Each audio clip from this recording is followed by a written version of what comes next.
Hey guys, welcome back to the channel. In one of our previous videos, we have discussed how different speeds are achieved in some types of manually operated gearboxes. But the gears in all the gearboxes that we have seen so far have fixed axes. In this video, we're going to see a gearbox where some gears can rotate both on its own axis and about some other axis. By this time, you would have guessed our topic. Yes, we'll be discussing about the epicyclic gearbox today. So let's get into the topic. Epicyclic gearbox, also called a planetary gear set, is usually employed for high torque transmission and higher speed reduction. This gear set is also used in automatic transmission systems. This setup is compact and occupies less space when compared with the other types. When it comes to construction, an epicyclic gear set consists of a sun gear, planet gears, and a ring gear. Sun gear, also known as a central gear, is located at the center and it meshes with a number of planet gears, which revolves on its own axis and also around the sun gear. The planet gears are in turn connected together by means of a cage or a carrier. Then, we have the inner ring gear, also known as annular gear, which surrounds the system and meshes with the planetary gears. The planetary gears are in constant mesh with the sun and the ring gear. This is the simple layout of an ordinary planetary gear set.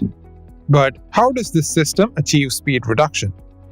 The system has 3 gears, but all 3 are not used to transmit motion. The input motion is given to one gear, while another is used to extract the output. The third gear is fixed and stationary. This is the reaction member.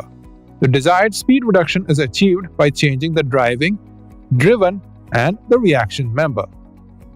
Now, let's see how that works. When none of the members are fixed, no power will be transmitted and the gears will rotate independently. This arrangement provides us the neutral gear.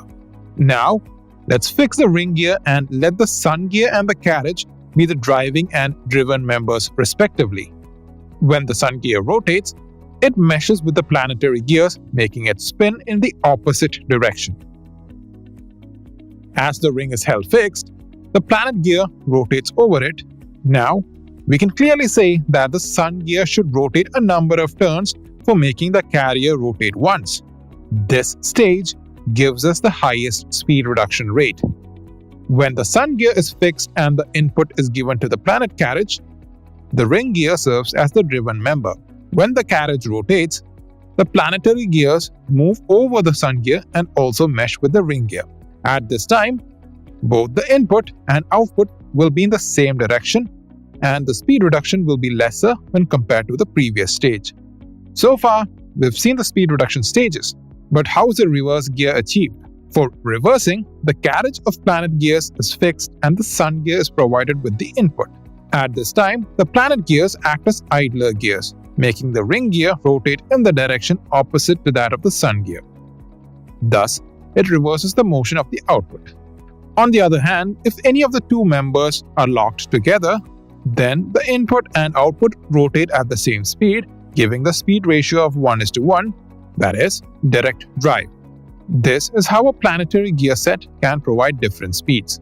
But there is a need for changing the input to achieve speed reduction, which demands a very complex mechanism. Automatic transmission systems employ a compound planetary gear set, that is, 2 or more planetary gear sets connected in series. This setup makes it easier to change the input and fix gears according to the requirement. We'll be discussing that in a separate video. So that's it for this video, guys. We'll meet up in the next one. Until then, bye.